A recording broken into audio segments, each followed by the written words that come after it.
Hello, friends. Thank you, everybody, for joining. This is going to be so much fun. Jefferson and I were on the phone for 2 hours last night just talking about what we're going to talk about right now. It's going to be So so cool. fun. And we have a lot to talk about in a very quick time, Yes. but we could do it. We I could do have it. 5 pages of notes, legit, and that's like just my portion.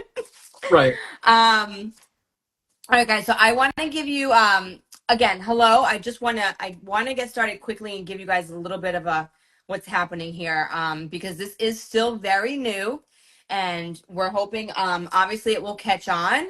So this will be a vintage sale, but it will be a chat about horror. And each week we're going to do different films. This week we have Crimson Peak, The Vigil, and Mortem. If you are not a horror fan, I wouldn't shy away. It's not, these movies are anyway are not gruesome. Right. These movies are very easy to talk about.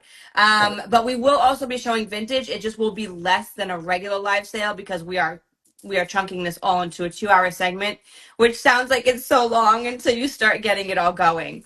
Especially like Crimson Peak. Crimson No, Peak is so full of so much to talk about yeah, and depth and richness. yeah. And I mean, it's a great It's not film. even going to get, honestly, like, it's just not going to get the love it deserves because you could talk about it for hours. Yeah. So we're going to just quickly mention it. Hey, Shayelle.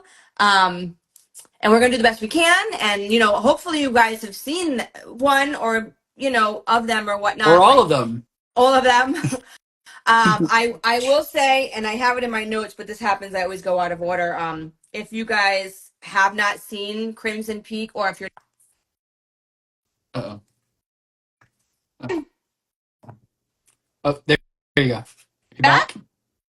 I'm I back. think you're back. Oh, I'm like, no, I'm like calling your name. I'm like, Jefferson.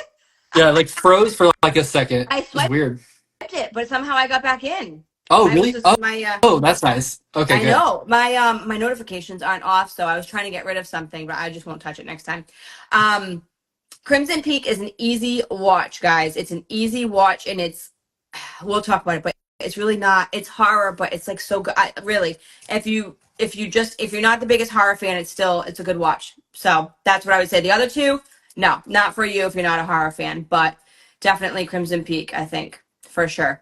Yeah. Um, but I don't want to get out of order because if I start talking too much, I'm going to. So let me just see where we were going to start here on my notes. Intro, got it.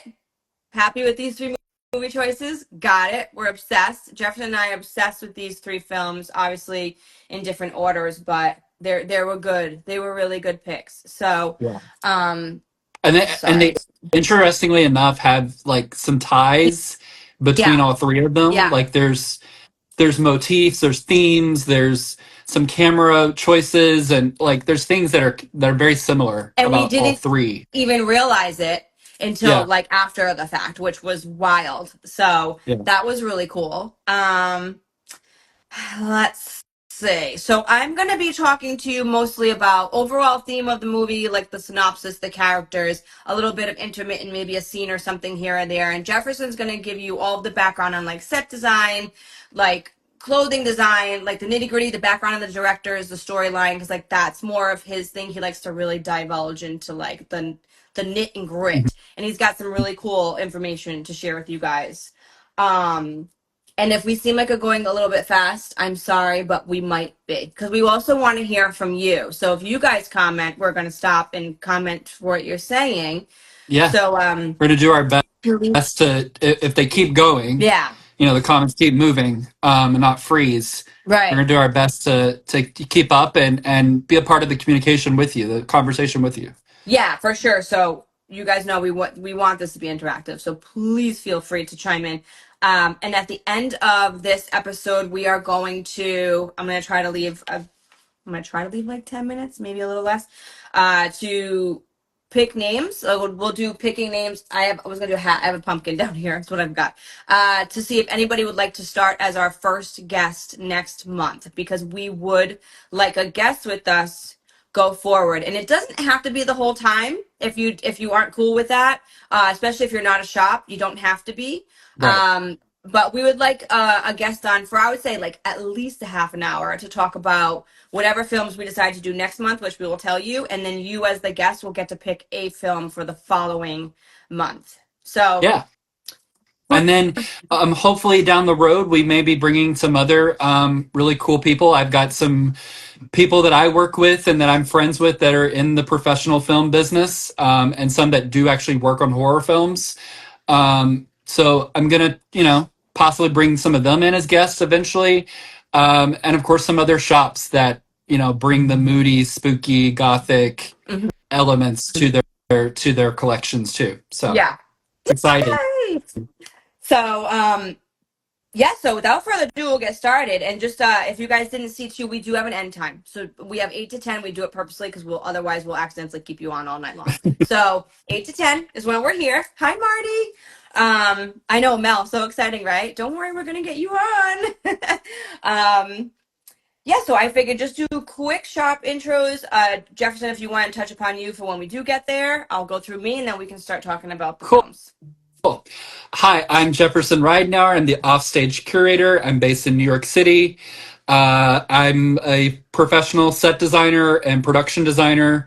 I bring that kind of drama to my collections, that boldness and drama to every collection, which I love. Also, bold color, but with a little bit of darkness mixed in too, which is definitely my personality and my vibe.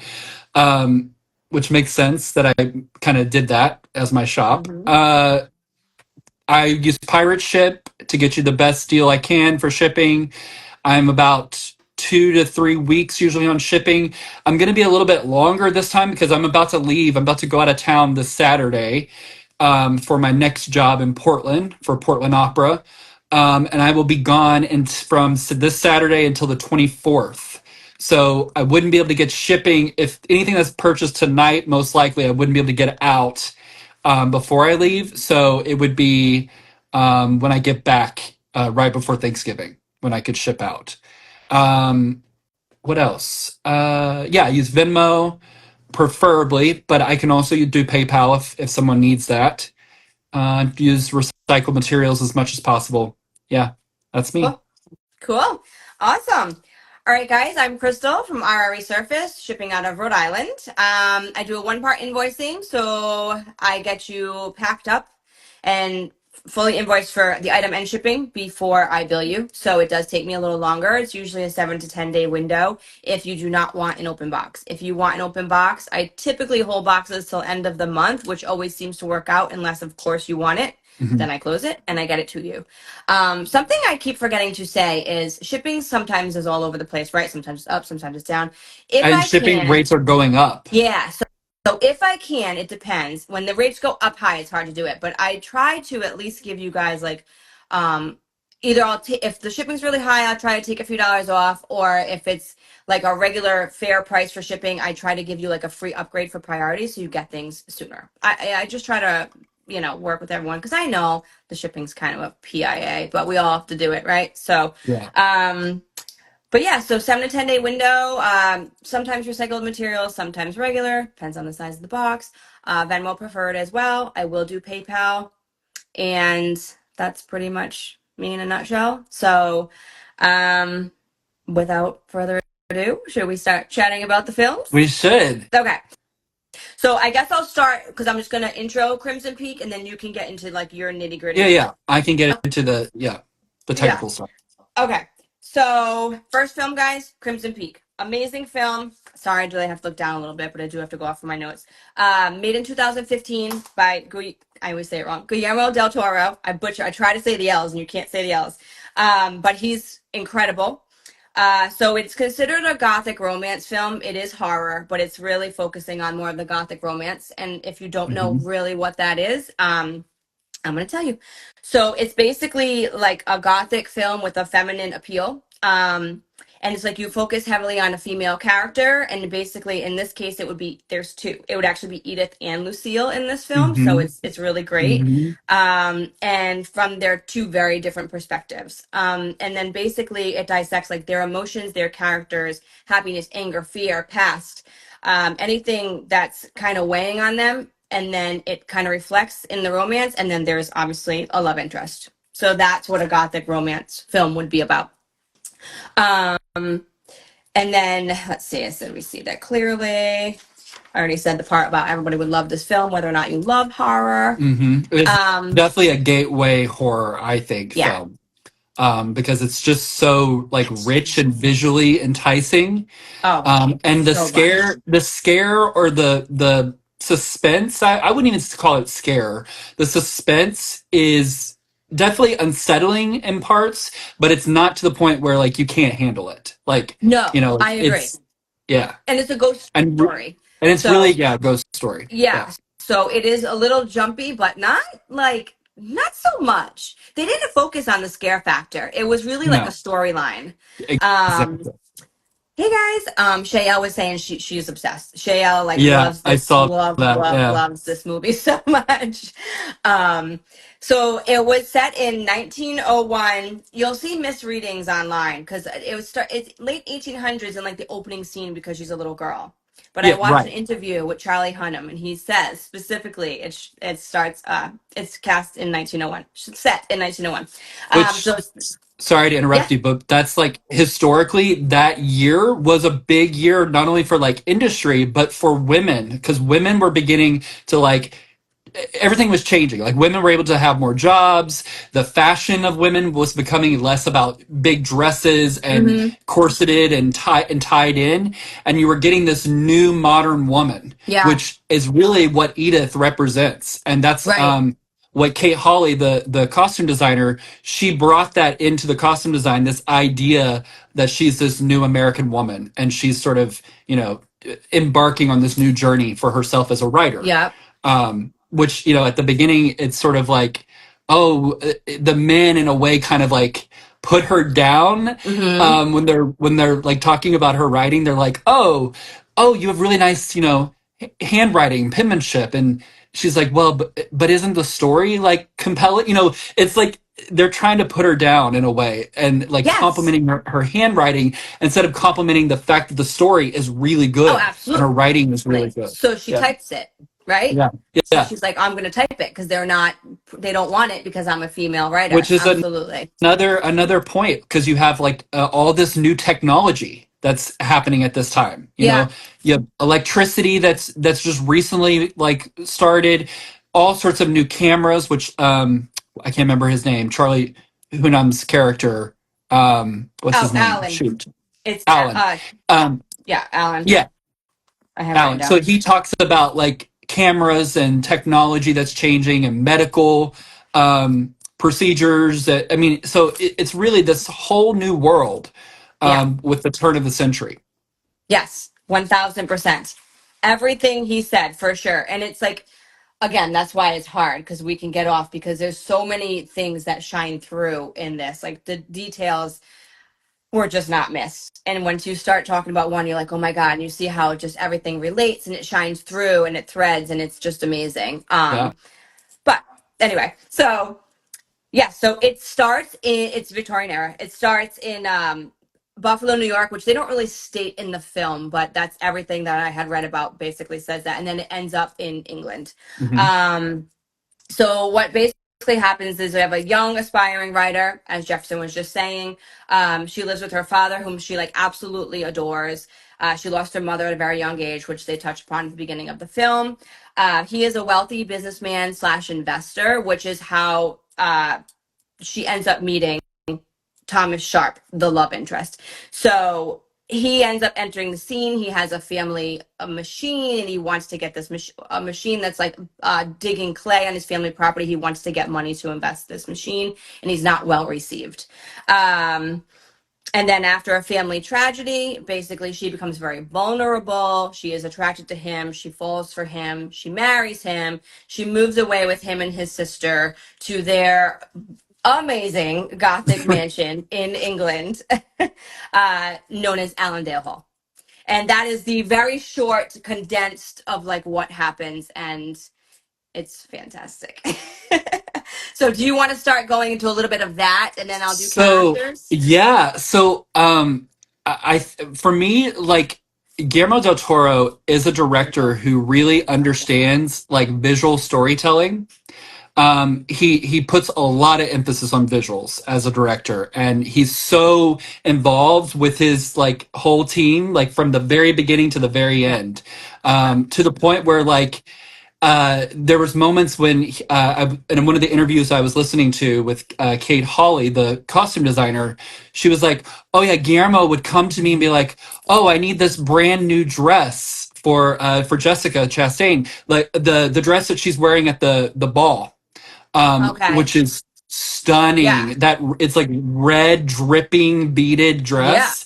She and Kate calls it the blood drop Oh, dress. it makes So sense. they had names. They had names for every outfit or dress specifically for Jessica Chastain, and Edith too.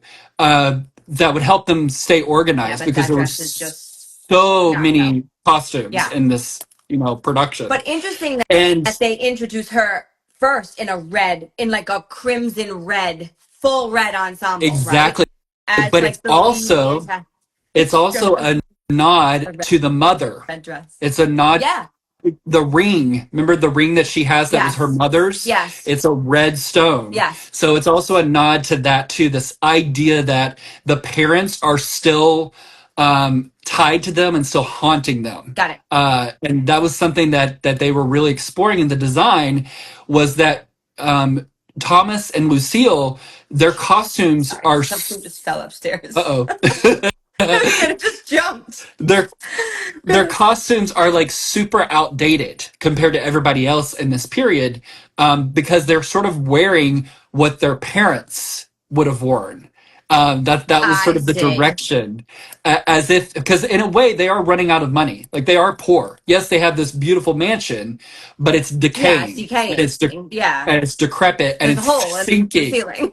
It's sinking into the red clay of the land, and Yeah. also like dripping through the walls and through the cracks of the floor. So yeah, they're not in the best condition, uh, a lot of ways, not only physically but also mentally too, Yeah. and emotionally. Yeah. And so like there's all these things that they put in the costume design as well as the production design that emphasizes this idea of decay, um, and the red clay slash red blood oozing through, pouring out of the cracks of the space, almost Hmm. as if the house is breathing and the house Hmm. is bleeding. Yeah. That was sort of That's what it the looks like. idea. Yeah. And you even hear it in the sound design. You'll hear the house like, as like a gust of air comes through that center area into where the Hmm. fireplace is, Hmm. you'll hear this like breath that the house has. So it's such a smart, specifically the house design. Yeah. Allerdale Hall is such a smart design, and it is Gothic architecture 101. Yeah. Like It's it is incredible. every person's who loves Gothic architecture. That is like the pinnacle that Yeah. we like It's like your die dream home. over. Yeah, Yeah, absolutely. exactly. It's stunning, and the amount of detail and time that they put into that set, which this is maybe some people don't know this, but that set was literally built from the ground up. So it was not a house they found. Guillermo del Toro wanted to literally build a brand new set, and so every single room, every single wall was built in a studio, and it's Yeah. massive. It was like 3 to 4 stories, and the highest ceiling I think was 60 feet. So it is amazing, set design and production design. Yes. When you told me that, I was just like wowed because hey guys, Hey, because that is like I truly like it's so the detail is so insane that I was like this has to be like an old Gothic Victorian home, yeah, and nope. yeah. So And then that's there's this funny. whole idea of like with Lucille, and she says it in her line. She says, basically, if you don't attack or eat others, then you won't survive. Yeah. And there's the whole metaphor. There's a really cool shot when they're in the park in Buffalo, Hmm. where we go from a normal scale, like how we see the world, Hmm. to then a micro version of the world, and we're seeing these like moths that are Yes. like eating away, or no, ants. I'm sorry, ants eating Yes. away at this butterfly, this dead butterfly. And that is also symbolic of Edith. Edith is sort of the butterfly throughout the entire show, and they even put it in the production design, like in the fabrics, the upholstery, and all of the furniture at Allerdale House. There are like literal butterfly motifs that they Hmm. put in the wallpaper and in the upholstery. Hmm. So there's all these really cool details that I mean I just like salivate over because that's like Yeah. the kind of stuff I love to Yeah, do absolutely.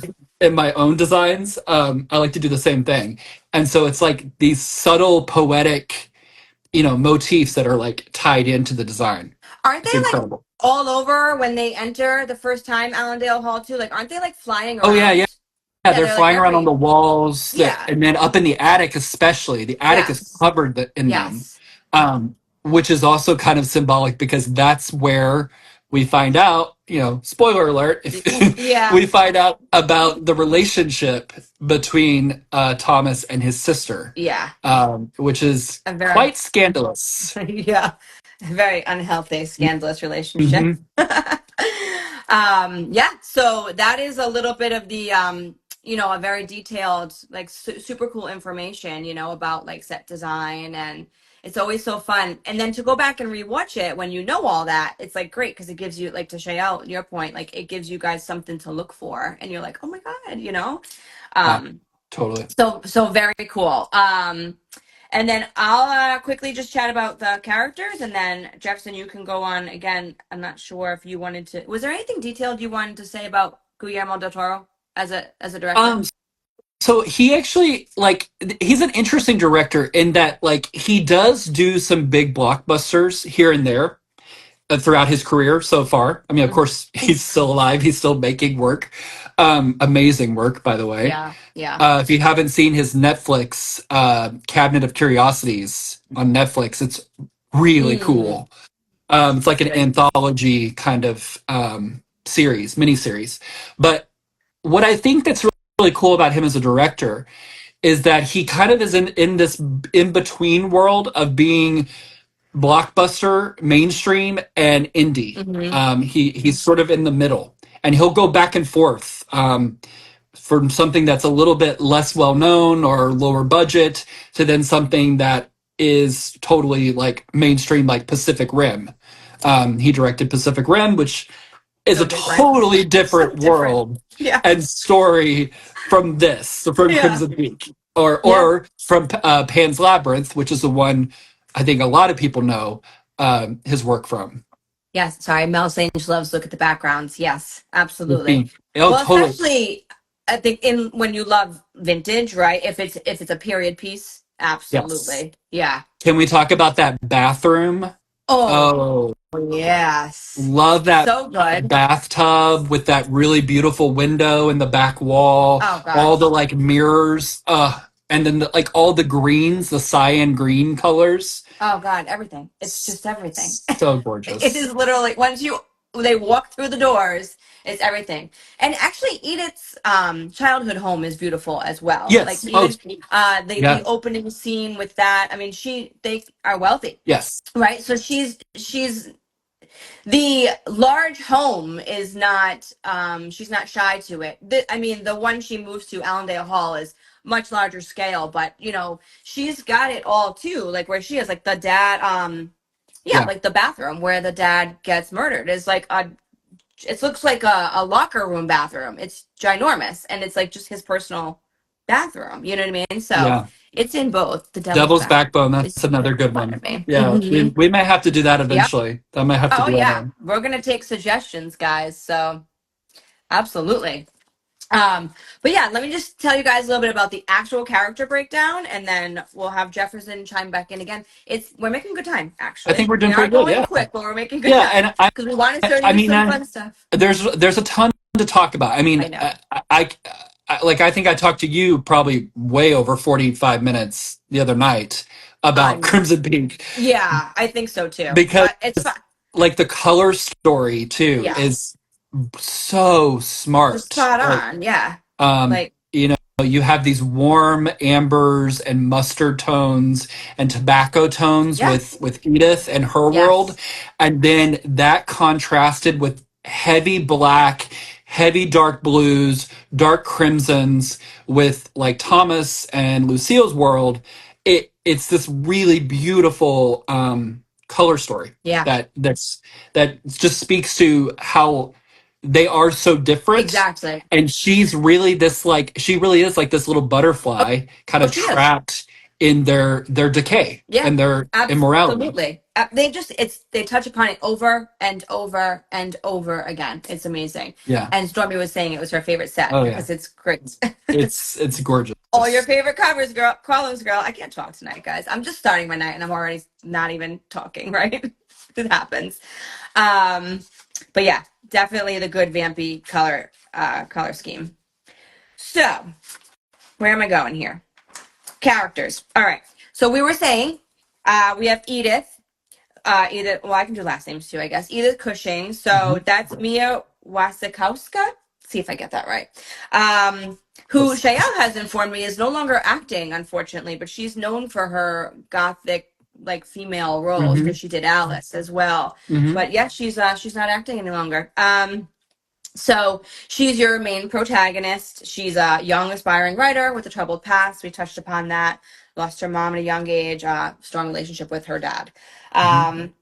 She is also sensitive to the spirit world, where the ghost action comes into play. She was sensitive as a child. She sees the ghost of her mother. The ghost of her mother starts to warn her about Crimson Peak, and she has no idea what she's Yeah. talking about. But that's why they wrote that into her character so that she would be able to see the ghosts at Allendale Hall and like the misery of the past there. And that's basically Mhm. it. She's just very naive to how cold the outside world can be. She's hasn't experienced much, and that's basically her in a nutshell. And then you have Carter Cushing, who's not in the film very long. That's Jim Beaver. That's her father. I think he was a really great character. It's a very short-lived character. He doesn't need to be in the film very long, but he is a wealthy businessman, and he does not like the Sharps one single bit when Oh, they enter. he catches it like immediately. He knows Yes, that there's something off about them super immediately. great judge of character. Cannot He Yeah. despises them. Wants nothing. Doesn't want him around his daughter by any means. Basically makes him embarrass her in public so that way she would write him off, and then he is brutally murdered, and all of his hard work goes out the door. Sorry, I saw a comment. I just don't want to. I love Mia so much. I'm glad she's Yeah. doing. Yeah, I know. You're right. It's whatever makes you happy in life. I loved her costumes in the movie, especially Yeah, the when she wore the costumes. glasses. Yeah, she Yes. looks really good as a smart little. Yeah, she's Yeah. cute. She's Yeah. super cute. Um, Let me just do two more waves. Okay. Then we have Dr. Alan McMichael, who is the well-known and beloved Charlie Hunnam. He does not have a huge role, but he has a very impactful role in the film. Uh, Hmm. he is a doctor and a childhood friend, very, very close to Edith's father and Edith. They grew up together. But there's many scenes where you see Carter Cushing and then you see Dr. Alan McMichael right by his side. They were close. So he's also very intelligent and he's a very curious character. And he's not intrusive, but he's spotting red flags left and right. And once Carter Cushing dies, he knows something's not right because he sees the body and he's a doctor. And they were calling it accidental. And there was just no way. And he was like, there's no way. And he doesn't say anything to Edith. He starts to do his own investigating. And then he comes back in the end. But we'll chat about that in a minute. And then the beloved Lady Lucille Sharp, Uh, who talk Jessica about talk Chastain. about a queen of a character and also a Queen. queen of an Yeah. actress. Like, Queen of an actress, queen of a character. She is actually the lead antagonist of the film, but you still love her. You love mhm. her because she's gorgeous. She's so good at what she does. And that's pretty much shit. She just nails it, and Yeah. you love to hate her. That's it. Um, hold on, missing comments again. Charlie did a great job. Such a wild card actor for the I role. thought the Yeah, same thing. It's yeah, really not what you would typically think he would do, yes, based on his other roles that he's done. Like it absolutely. was definitely something to like challenge him and push him out of a box, Yeah, that he was getting put in. agreed. So Yeah, agreed. yeah, Agreed. It probably was. Yeah, probably was good for him. Um, she says, "Sigh, I love her." Yes, we all love Lucille. Agreed. Um, but what an interesting that I didn't know about Jessica Chastain, not the character Lucille. She is known for starring in projects that are like feminist films, basically. And I was like, oh, well, that makes perfect sense because of the gothic romance. So she yeah, is choosy with her work, and she did this. So I was like, oh, that's really cool. Sons of Anarchy, Crimson Peak. Yeah, a little yeah. No, it's versatile. very true. It's a big difference from Sons of Anarchy. Yeah. But you gotta love Sons of Anarchy, though. Absolutely. Hmm. Um, but yeah, so she what was I say? Oh yeah, main antagonist. So she basically controls Thomas and Allendale Hall, and I say spoiler. What I write? Oh yes. So we find out at the end, I think you already said this actually, that she in fact did kill her mother, which she's the mother, their mother is the main ghost haunting Allendale Hall, coupled with a few others. And that is basically what starts like the horror that fills that house. Their childhood started it, but the mother being deceased and murdered starts like the ghosts in that home. So it's Yes. like a big deal, and it's a bigger deal that Lucille is the one that murdered her. But you don't find that out till the very end of the movie. And then Sir Thomas Sharp, also a very handsome fella. Oh, Hmm. I forgot to write his name down. What's Tom his name? Tom I was gonna Hiddleston. say it's also Tom. Yeah. Yeah, Yeah. uh, Tom Hiddleston. Yep, and he is the second main antagonist. He's not nearly as evil as Lucille. He is heavily controlled by Or her. Since they were Huddleston. children. Hmm. Huddleston. Or Hiddleston. I thought it was I think it's Hiddleston. Maybe I'm wrong. Hiddleston. Yeah. What was it say? Hey, Rach. Huddleston. Oh, I think it's No, Hiddleston. it's Yeah. Hiddle. It's an I. Yeah. Yeah. Yes, Megan, she killed Yes. her own mother. It is deep. Yeah. Very No, demented no, family background. you're good. She also has an incestuous relationship with her brother. It's quite intense. Yeah, that's Um, oh, definitely the decay. yes, it's the decay of the house itself. It's just the whole thing is toxic. But so he's like very heavily influenced by her, and but he is an inventor, and he did make this machine, and that's his kind of role, and that's when he goes to meet the family, as I already mentioned, because he wants to continue. They need money, like Jefferson had mentioned. They really need money, so he wants to just kind of dig the family clay, and he needs to get this machine going. Um, but basically he's charming. He's a very charming man. So Hmm. what they do, their MO as a brother and sister duo who have this very weird incestuous relationship, they find someone like that they can feed on, like Edith, and he's been married several times, and then they basically get them to write off a fortune, and then they kill them. Hmm. They poison them is their death of choice, so it's not so obvious. And then all of um those brides are now haunting the Allerdale Hall. mhm. Yeah. So it's a lot. It's a lot to process. It's a lot to talk about, coupled with how much, like how the wardrobe is intense, the setting is intense, each character is intense. It's a very intense film. Yeah. Yeah. But so those are the characters, and then I'll let you touch upon whatever you want there. So I mentioned like the whole thing with Edith's costumes being this sort of like warm tones and like browns and ambers and stuff. But another part of her costumes, which you definitely notice, but you don't catch all of the details or like all of the shifts in her costume story. But something I learned is that the throughout her costumes, she has flowers on her costumes, like embroidery or appliques. and they go from very like from something that's like a morning flower, like a lavender, all the way to then roses and like brighter color flowers when she comes to Allerdale Hall the first day, and then as she's being poisoned, um, her costumes begin to fade. Like her colors and her Mm. costumes begin to fade. And then, of course, she ends up in that amazing, like beautiful, Oh, massive, um, the nightgown. The yes, the nightgown. big nightgown with the big Okay. sleeves. And like, it's so cool and it's so wispy and Oh, it's beautiful. It's haunting. In a way, she's almost becoming like the ghost, yes. as her costumes fade and lose their petals or lose their um yeah their Yeah. growth. There's like So the scene when she's running down the stairs and you see it from behind and it's like trailing down. Oh, oh like yeah. it's too much. Oh, and then in the I love hallway, nightgown. the thorn hallway. So it's the arches with the thorns, Mm-hmm. that whole corridor, Oh yeah. which is one of my favorite parts of the house, is that corridor. Mm-hmm. Um, you have again this motif of this idea of thorns, or like trapping her, Yeah. and then she's sort of being crushed in a way by the house as well as by Thomas and Lucille.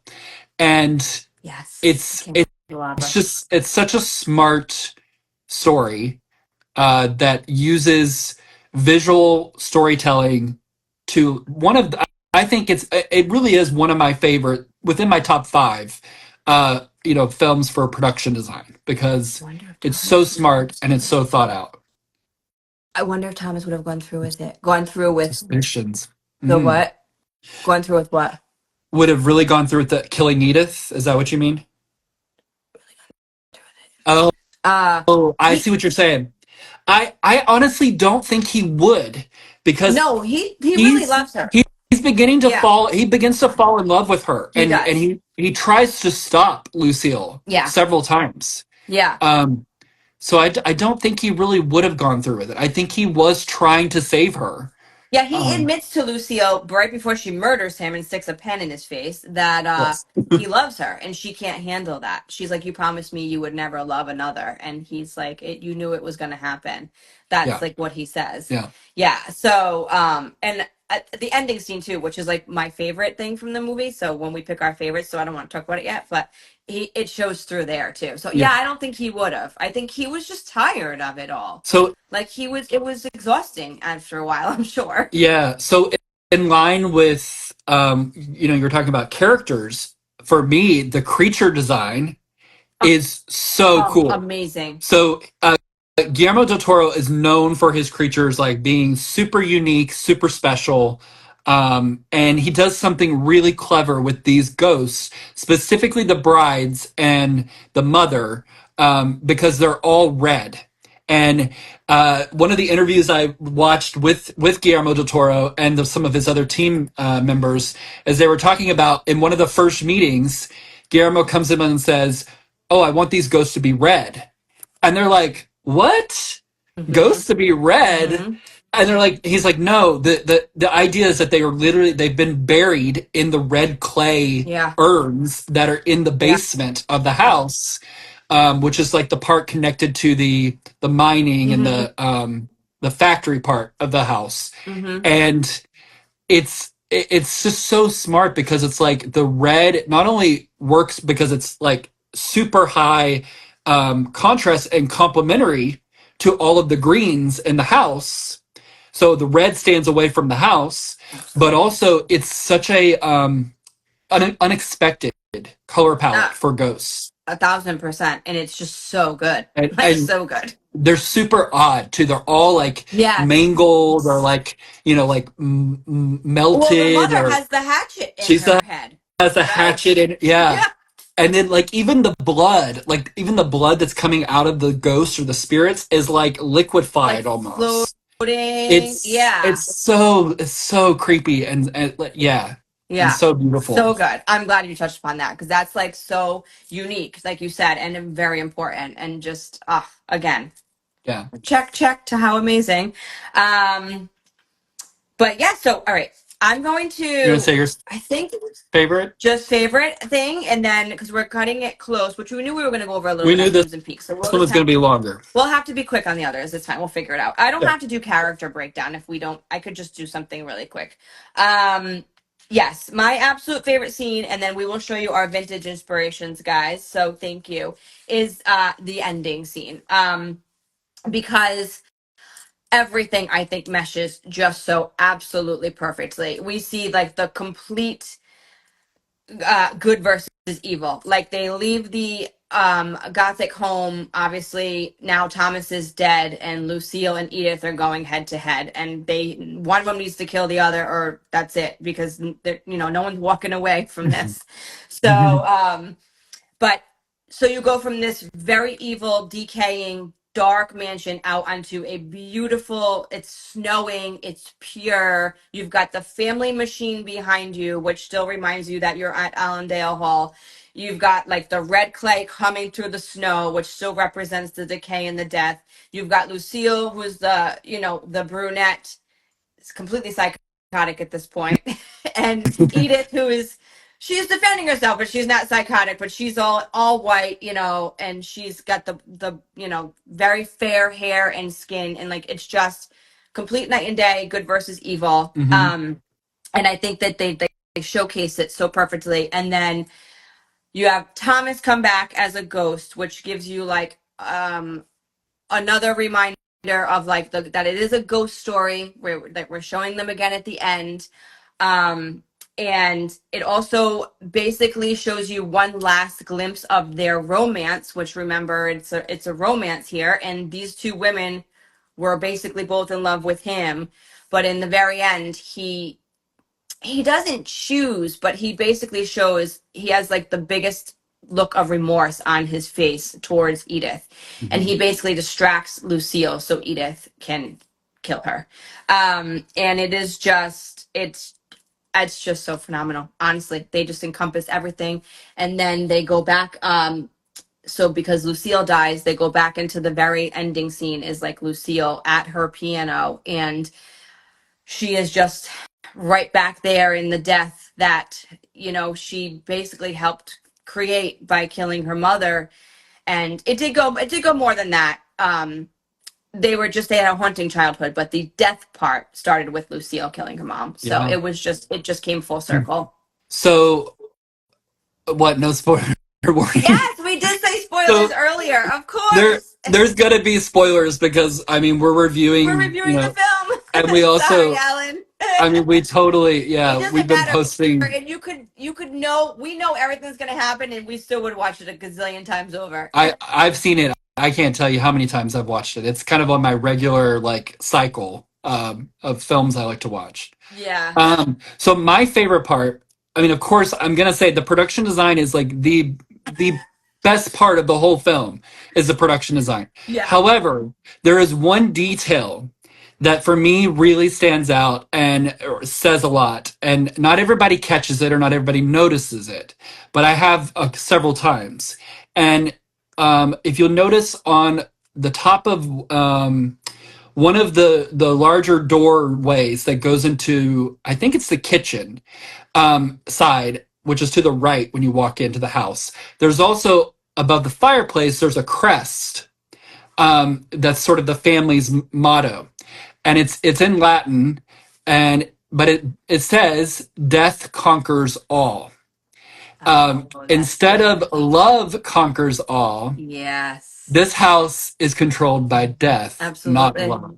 Absolutely. So that for me is like a detail that is like one of my favorite little like tidbits or nuggets. Love it. Of the design. That I didn't notice. I'm gonna have to go back and yes, that's good. Yeah, Shelly's like, ooh, yeah, that's good. I like it.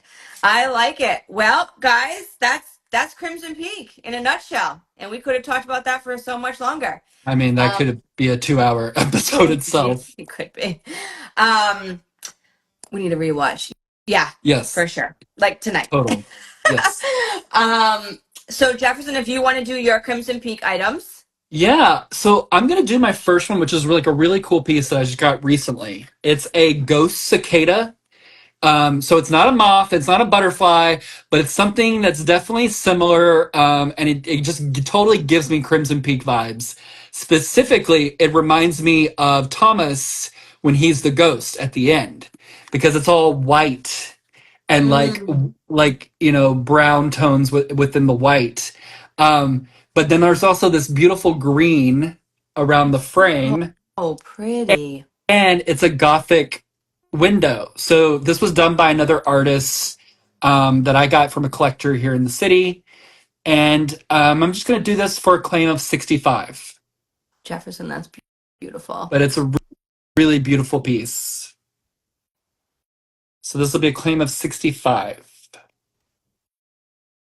You know what's funny? I mean, we have cicadas, a lot of cicadas, Oh yeah, obviously, but like, I've never seen one with its wings open, and I didn't realize they were so beautiful because it's always closed, and they look pretty not beautiful when their wings are wrapped up all around them. yeah. But that's gorgeous. Yeah, it's a stunning piece, and this is all done by the artist. It's all Oh, paperwork. very cool. Very That's cool. intricately cut to be the Gothic window Hi, and arches. Shirley. So yeah, 65 for the cicada, the ghost cicada. And then my next item is this really cool Victorian. It's either a cast metal Mm. or a pewter. I'm not 100% sure, and it's hard to know Mm-hmm. exactly, but it's a really cool ewer, Mm. Victorian. And look at the detail like in this piece. There's all these like So pretty. animals here on the bottom that are like sleeping, and then you've got up here on this spout this really cool dude Oh my God. with the So mustache and the fun. beard. I mean, it's just a really cool piece, and there's like muses on the side, but it's a really beautiful Gothic piece. There is one disclaimer: it is a little bent on the bottom, so it doesn't sit perfectly flat, but it does stay up. It doesn't fall over. Yeah. The other thing is that it does have a hole in the bottom, so you can't put water in it. It would definitely be something for like dried flowers or dried branches. I have feathers in it. So this would be a claim of only because I'm going to come down on this. I've had this for a while, so I'm Goodness. discounting this. This will be a claim of only 48, That is really and gorgeous. it is definitely antique. I would love to know what all those like pictorials are I about. It's know so cool. it's a really beautiful Yeah. piece. God, I'm like arched. I need to straighten up my back, put my phone, I think. I'm like hunch back over here. Okay. So yeah, claim of 48 on that guy. And then what do I want to show real quick? Oh, so this is a cabinet card, and she totally reminds me of Edith in the dressing gown. Yes. Oh my gosh, how cute. It Yes, like a totally reminds young me of Edith. Edith. Yes, Yes. definitely. Oh, And it's got what like a the same kind of pretty. puffiness and like flowiness in this dressing gown. But it's really beautiful and delicate. It's in really good condition. There's a little bit of staining on it, just that happens to cabinet cards over Yeah, time. definitely. Um, but it's in really good condition. There's no like tears or rips. It does have the photographer's stamp, in New York where this was done. And this is just going to be a claim of 20. She's so pretty. She's so pretty. I love her. Yeah, she's lovely. And do I want to do one more? Maybe one more. Yeah, One real quick do one. it. Do it. I'll do mine quick too. No, no Um, worries. We're good. and then I have a daguerreotype, and this reminds me of the mother. Maybe both mothers actually. Could be both, but really, Lucille and Thomas's mother. Yeah. It just gives me the vibe of that mother, like the creepiness and the sternness of her. Yeah. But the cool thing about this one, I don't know if you can see it, but there are gold painted details. She has like Oh. a gold brooch and then a gold ring painted on Yeah. the daguerreotype. I can But see it's it. in really, really good condition. I mean, it's still super intact. Still has the little fasteners and a really nice size. It's a pretty big one. Oh, I'm Um, bad at sizing. It's like something plate, this plate. I have to like yeah, go I back. can't remember what they're called. This one's like three and three A 10th plate. quarters. I think it's a tenth plate. Yeah, Yeah. three and three quarters and four and three quarters. Okay. Um, I know I get so it's better a on sizing. yeah, it's a good size, but it's really beautiful. And this would just be a claim of 65. That's a really good price. It's a beautiful Yeah, one. It's got the double case. Yeah. yeah. And this is a really look at the velvet. Yeah, it's like the amber-ish Yeah, it's tones. Yeah. the burnt Yeah. amber Yeah. brown. Yes. Beautiful. Yeah. Again, also reminds me of Edith's colors. Yeah. In the house. Absolutely. Yeah. Yeah. All Cool. right. Okay. Well, What you got? I have a silver plate Oh. teapot because tea was how they poisoned their victims. This Hmm. is a monogrammed R, and it's funny because my last name's R, but I don't even remember what it is. I have something that I put up for Christmas. I think it might have been the sugar bowl. There's a bunch of pieces to this set, and I don't need all of it, but so I'm gonna part with the teapot, but it's beautifully engraved. I'm gonna do 28 on this. Opens and closes very nicely. There is some good patina. It's got some stamping here on the bottom. Hmm. Can't really see it that well. It's like more just numbers. There's no design with the stamp. So there's a little bit more patina on this. Oh no, both sides. That's a side. It's got the monogram. This side doesn't. But yeah, so pretty for flowers. Oh, got you, Shelly. Oh, Thank you, girl. You're gonna Shelly. love this. You're gonna love this. Oh my god, it's so good. Um, and I have a matching one. So this time twinning. Yesterday, whatever I said, the other day I said it wrong. We were tripling, but this time we'll be twinning. Although I have another piece, so if someone claims that, we'll still be tripling. All right. 28. Thank you, girl. Yeah, that's fun. I use a lot of my silver plate for Christmas time. Like I change out my table. Well, I do it for Halloween too. Halloween and Christmas. So I guess all the time I like silver plate. I have the creamer. I had to think for a second. That goes with the set. Also says R disclaimer. It's dented. It's not really that noticeable. And also, if No, you don't want to show the it's R, then you show it that way. it's like so intricate that Yeah. you don't totally And notice. it's not going anywhere. Obviously, it was probably dropped or something heavy was put on it at some point in time. But look at the spout, how beautiful. Oh So yeah. yeah, so this one's a claim of 14. It's the same set. So whatever that same brand is right there, it's like a lot of numbers, so I'm not sure. It doesn't have an actual wording marking. But 14 on this. These are so pretty. These look really good, guys, with like the red berries around this time of year. Hmm. Okay, Hmm. gotcha, Shelly. Thank Shelly you. Shelly likes the silver. Yes. Good Yes, to she know. right. I know. Everybody on here, like we all share the same taste. So like Oh yeah. it's just a matter of like what everybody wants at the moment. You know what I mean? Because we all like the same stuff. It's so funny. All right, Crimson Peak. Where am I? So, all right, I'll try to go a little faster. Um, these are very generalized, but I did bring them because Lucille will not let go of her keys, right? Yep. And Edith Yep. needs to steal the key to find out about the history of Enola, which we didn't even touch. And that's how they find out Thomas was Hmm. married. But so keep an eye out in the Northeast. Yeah. Well, we'll Oh definitely yeah. both look for Definitely. silver. Yeah. Absolutely. So how many keys are there?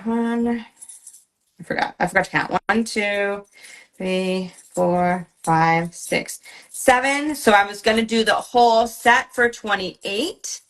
If you guys want me to break them up, or if tonight's not a key night, that's fine because I love keys. So, Yeah. but I collect them and put them in like ball jars and stuff. I just love a good skeleton key. I mean, But yeah. and also if you're witchy, some people might not know this, but if you're witchy, the keys are a good thing to have too because it opens up new doors, Oh, new paths. I never Yeah. knew that because I'm not very witchy, but I do want to learn more about it. So that's good to know. Cool. Yeah. So Yeah. keys are used a lot in rituals, for opening up new paths or doorways. Okay, I got you for the keys, Marty. Thank you.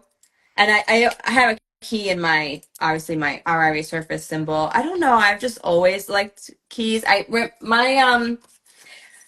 My grandmother's father had a house on Federal Hill, and he was like a hoarder. So when he passed, they were emptying it out. I was very young, but I Oh wow. remember they were like, "Oh, you can just take something." So me being me and liking all the trinket stuff, even at that age, I was looking through all the small things. I took a skeleton key and a Uh, whistle, and those I still have them both. oh, So I've just always, that's I guess, but been that's special though. Like that's yeah, it has so much, memory and sentimental, yeah. connection. So I've Yeah, just been drawn to them. that's cool. And I mean, I don't have thousands of them, but I like them. They just go everywhere. They're very easy. It's kind of the same thing with me. I have a lot of my great grandmother's like mid-century like glass, like Yeah, compote yeah. glasses, like the amber, like the Oh moon and yeah. stars, some blue ones too. And some of them are not like worth a ton, but for me they're like super special and I don't want to sell them because Oh, like absolutely. I remember them in her house when I was a kid. Like I would dig around for candy every Christmas, especially. She'd put candy in every single one of the glass compotes or bowls around the Yes. house. So yeah, Yeah, like they're those special. memories, you can't, you know what I mean? It's priceless at that point. Yeah. Absolutely. So, absolutely. So I have one other real small item that I forgot. Yeah, go ahead, show it quick. So And then I will show, because mine are all small now. it's a tin type of a Yes. really gorgeous, like heavy brocaded lady dressed. And then there's a little dog on Oh, the chair. oh, the pets are so hard to find too. Yeah, which made me also think of the little Papillon dog that's That running around with Edith poor in the little house. dog. The dog, yeah, that got killed. So it's Lucille a ghost strikes dog. again. Yeah. Um, but yes, so I thought this was such a cool piece, and I did not notice the dog when I first picked it up. Yeah. And then I got home and I was like, oh my gosh, there's a dog in it. So this is going to be a claim of 23 with the dog. The dog makes it really special, but it's a really cool dark tin type and beautiful brocade dress. Oh, you have papillons. Oh, they're so cute. Oh, I Shelly's got you, still Shelly. living there. Thank That's a good one you. for your collection, Shelly. Absolutely. Thank you, Shelly. All right, that's Um, me. okay, so I also have I have an Ambro type. Sorry, I'm reading it. Mm, It says something. I didn't realize it. It says what's it called? The photographer, J.H. Young, and his address, but it's in the velvet. That's pretty cool. I didn't actually notice that. So I guess I pictured her. My ring light's not on, so this should be good, but she's dark. So hang on a second. Let me get her at the right angle. And she's an Ambro, guys. So if you don't know, the Ambros, they start to pull away from the glass, which is why she's looking like she's like a two-dimensional, because at this point mm-hmm, she like is. mm-hmm. um, but she's got this pretty curly hair. And if anybody wants a picture, because she's not coming through, that's better. Maybe get her in that. Um, I just kind of felt like she would have been a real life like Lucille Sharp. A little young, but she's very dark looking. Yeah, She has the curls. she's definitely got a Um, lot going on up there, she's and got a lot and going on. It's like the ringlet, the banana curls, thick, thick, and she's in all black, so it's actually hard to see. And the color's pulling away, so her face. It's kind of cool if you see it in person. Her face is forward, and then the rest of her is back, so it's very ghostly. Um, it's like the Lucille is the ghost at the end at the piano. yes, it actually is. Absolutely. That's so cool. It is a double union case. The clasp works, but it is wearing here. So I will match Jefferson. I will go 60 though because of this. It's not as in good condition. Good of condition as good of whatever. It's not like his. Why can't I say that? What am I trying to say? As good of condition as As his. good. There we go. Yeah, yeah. I'm like, yeah. His is in better condition on the binding or the closing. There we go. So 65 for his, 60 for this one because of the damage. If anybody wants Lucille or their mother. Or the mother. Yeah. Mother Sharp. Mother Sharp and Lucille Sharp. Okay, and then really, really quick, I'll do 2 more pictures and then we can move on because now, actually, it's only 9 o'clock. All right, good. We're good. Yeah. We're doing good.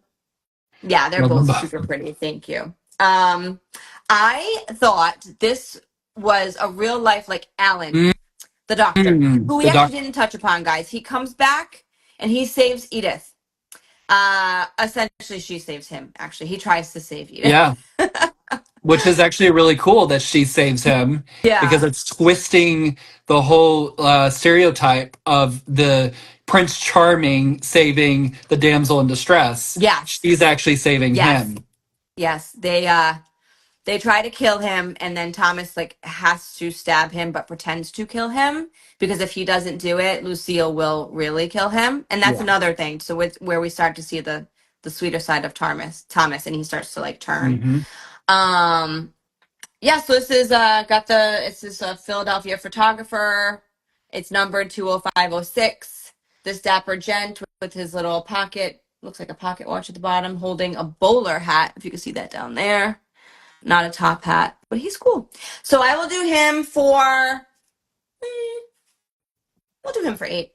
Oh, that's a great deal. Yeah. That's fantastic. Somebody grab that. I know. I mean, hey, okay. And then this one reminds me of Edith. In general, she looks like. I don't know why. I should put my ring light back on. It's actually not showcasing. I'm not getting enough. Maybe if I. There we go. Yeah. She reminds me of Edith. Honestly, if you threw some glasses on her, she looks like an aspiring writer. She's a tin. She's encased in this little paper frame, but she's a tin, and she's a smaller tin. And she's like the picture itself stops like right there. So, but I always do them for 9, especially if they're encased or if they're not encased in their size. So she's a claim of 9 if anybody likes her, and she's got the pretty like headwork. I'll put my light back on, guys. Sorry. There we go. In a minute. Yeah, there we go. All right, and that's our Crimson Peak stuff. So if you guys want any more pictures or anything, of course, you know the deal. Please don't hesitate to ask. Yeah. Also, please give us a follow if you're not already following us. Hit that little carrot at the top. Yes, please do. And yeah, so we're gonna move on. So the next film is definitely not as widely known. No. And it's called The Vigil. So we did announce it. I don't know if you guys got to watch it or not. I would say, and Jefferson, you're gonna let me know. I know you like it, and Jefferson found some really amazing background information on this film he's going to share with you guys. But I will say, I don't dislike the film by any means. I actually very, very much enjoy the film. But if I had to rank them, it would be my number 3 out of these 3. Okay. That's not a bad thing. It's just that I liked Postmortem, the idea of Postmortem better, and I love Crimson Peak. So that's it. But how do you feel? Do you like it better than Postmortem? I do like it better than Postmortem. Yeah. Because I think it's a super unique story and take on a demonic or evil spirit of a religion that's not really explored a lot in horror. So Jewish horror is really there's not much. You'll get there's of course films about the golems, there's films about the Dybbuk, but that's about it. And to be honest, those are not very good films. Most of them that I've seen on the Dybbuk and the Golem are really not the greatest films ever. This one, I think, knocks it out of the park in creating an atmosphere that is super unsettling, and the soundtrack, the soundscape is really haunting because it allows your imagination to fill in the gaps. Yes. Because you're hearing things that are upstairs or in the hallway that's not in the camera frame or in the basement, and it's just you don't know what's in the shadows, Right. and your imagination kind of like runs wild a little bit about what could be in the shadows until we do eventually see what the evil demon slash evil spirit Yeah. is. And for me, I've always loved religious horror Mm-hmm. because I myself am a very religious person, and I like to dabble and dig into a lot of different spiritual beliefs, and um, I like to get into the history of religions and beliefs.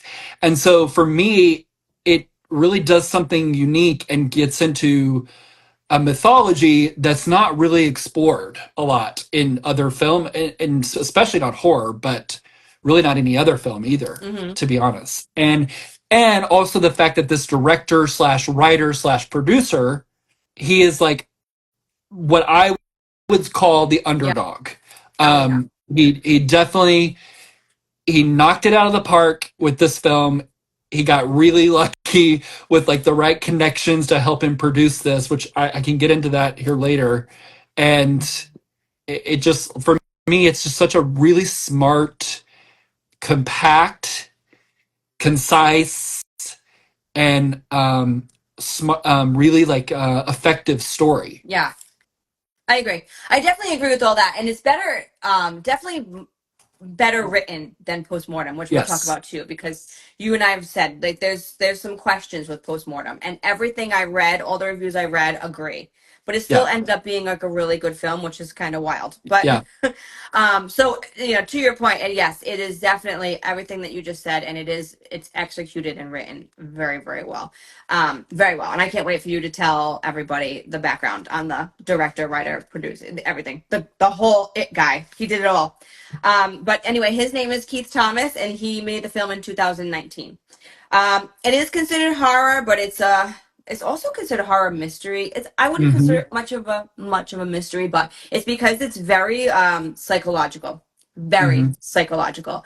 Like you don't know what's actually real and what's not. It's kind of wild. So and it makes they say they also call it like menacing and anxious because that all goes along with like the thriller and the psychological portion. But it gets in your head. So basically, if you guys don't know what a vigil is, that is what the movie is about. Like the title is the movie. It's the same thing. So a vigil is also known as a shimra, if I'm saying that right. But it's a religious ritual where a shomer, which is what he's asked to be, or a group of people, they watch over the deceased body until burial, and it's a religious tradition. And it's basically to ward off any evil spirits and so that the deceased soul does not feel like lonely. So and then because they bury them right away, so they wait with the body like overnight, and then they do like the psalms and some they go from the Jewish text and they read, and that's it. They're there to the shomer is there to just protect that body for that time frame. Yeah. um so And, the and to add to that, something that I found out about it too is they go even further to the point where you're not allowed to do anything that the corpse cannot do. So you can't go to the bathroom, you you can't can't move. you can't drink, you can't eat, and you're really not supposed to move. You're really just supposed to sit there and pray all night long Oh, with that's the tough. with the body. Well, he definitely broke the And rules. he Like he was on breaks the his rule. phone all night long. He breaks the rule immediately, which is why then everything goes haywire. And That's so yeah, funny. I didn't know that part. yep. Yeah. Oh my God. That's so funny.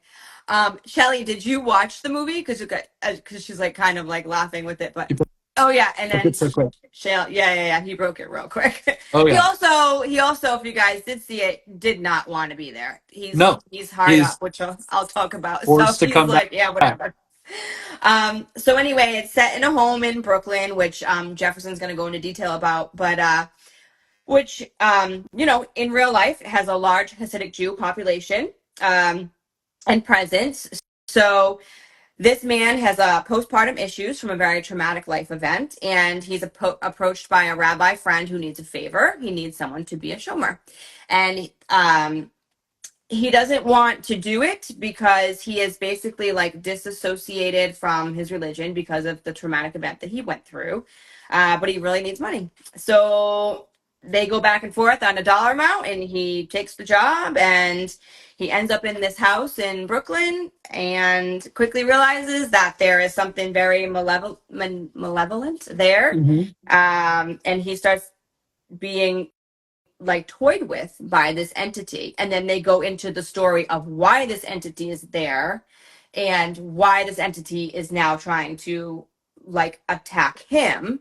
And it's quite interesting. So do you want me to do characters first, or do you want to talk about the house and the Go whole ahead nine? and do characters first because I think it really kind of like flows into that. Clarifies all Yeah. that. Okay. Yeah. So we have Yakov, who is Dave Davis. He is the traumatized, non-practicing Jewish man who is asked to sit as the shomer in the vigil. So he's basically 90% of the film. Hmm. Then we have Mrs. Litvak, who is the widow of the deceased Mr. Litvak.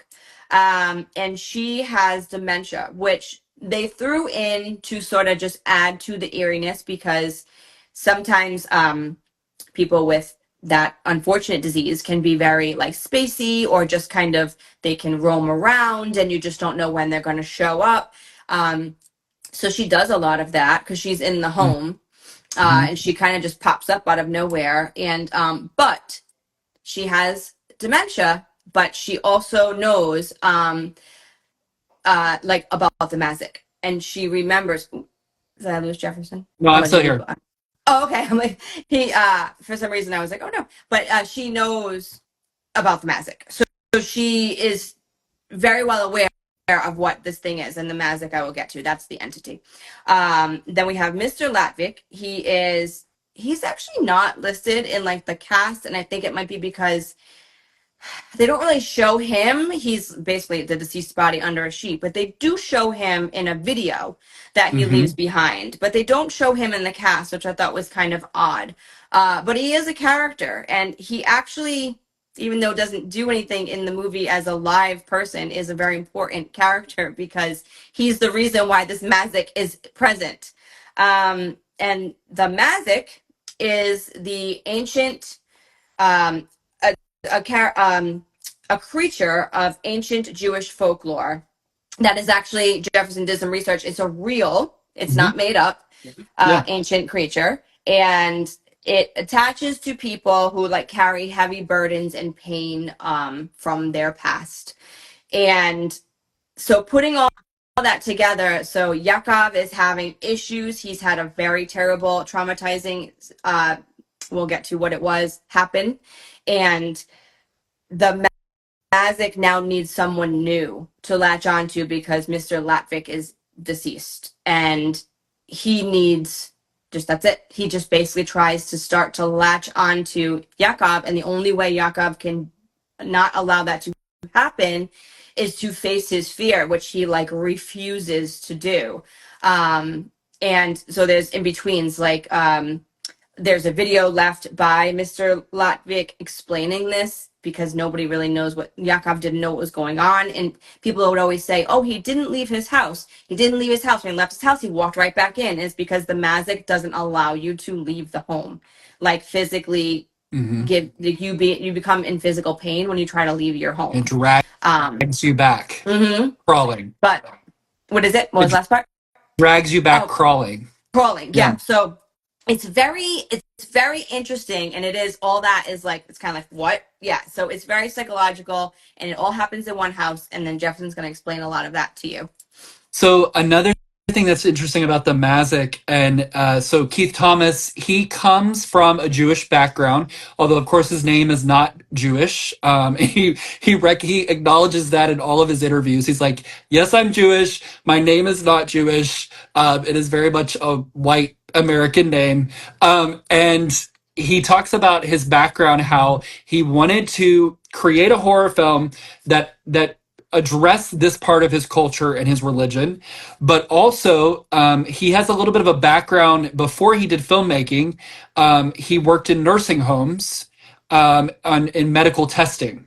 So he was around a lot of people who had dementia, Alzheimer's, and he found this idea of mixing a demonic possession story with also this idea of dementia, psychological warfare, um, PTSD, pain, all of that put together in one house, because most of the film is set in this one house, which is also really smart because it's really cheap to do. If you're in a actual realistic home that already exists, which he found a house in Brooklyn in the Jewish community to film it at, Too bright. It makes it super cheap. It makes it more affordable to make this film. And this is definitely more on the indie side of films. Another cool thing about how Keith made this film is he originally did a short that was this idea. And funny enough, Yeah, I love this Stephen King saw the short and was so impressed with it that he reached out to Keith and said, I want to help you make this into a feature. And he then connected him to two other producers in LA. And Keith tells this really funny story where he's like headed to LA to meet the producers, and he has in his mind who he's about to walk in and meet, you know, like the typical producers, and in suits and, you know, like your typical LA kind of superficial guys. And he walks in, and they are two Hasidic Jewish young men that are also surrounded by horror posters and horror memorabilia. And he was like, who else should make this with me than these two guys? Like, they love horror. They're also of my culture and my religion. This is perfect. And so it's like the match made in heaven. And they produced the film, and it was originally supposed to be released. I believe it was supposed to be released in 2020. But because of COVID, of course, they pushed the release to then 2021. It was at the Toronto Film Festival in 2019 where it got a lot of attention, and which then led to it having a theatrical release later on. Another cool thing about Keith and his process, he actually went to libraries of Jewish texts and dug through all of these 1,000-year-old rabbinical texts to find anything about a demon creature in his culture, in his religion, because in the Jewish faith, they don't believe in hell, and they don't really believe in demons or devil per se. There are things that they call demons or like evil spirits, but they don't really believe that there's an actual hell in the Jewish faith. And so he was digging through all of the texts trying to figure out, what is this creature that's going to be part of my story? And he found the Mazik in actual texts and sort of descriptions of it. And it's also believed that a Mazik, two things, a Mazik can actually, they do believe that a Mazik can be a deceased person who was really evil on earth in their life. They now have become a wrongdoer or a harmer, which is what Mazik also means. And in a way, they become this creature in their afterlife. And it's sort of like a punishment in a way. Another idea with the Mazik is that they're connected to abandoned houses or places that are full of pain or distress. And so I think it's really clever how Keith took in his story Ruben's background with being a Holocaust survivor, you know, probably one of the most traumatic events, if not, yeah, it is the most traumatic event that's in Jewish history. And so that event, which was full of so much pain and hatred and just raw evil, is where the Mazik is coming from. And he talks about how Reuben saw the Mazik approaching him in the woods as one of the SS guards was forcing him to shoot another prisoner, which I think may have been his sister. But I feel like there might have been a relation there that they don't mention. I think so. So the SS officer is forcing him to shoot his family member as like a firing squad. He's a little boy, so it's like he's young. Yeah. He's like it's like just teenage. Horrifying. And so the Mazik is supposedly attached to the woods outside of Buchenwald, where the concentration camp was that he was kept. And so it's a really interesting, just like how Keith took the mythology, the lore, and then created a new like depiction of it, because there's really no imagery in the Mm-hmm. text of what the Mazik looks like. And so it's this idea that the Mazik is always looking at the past, looking behind, which is why its head is turned around.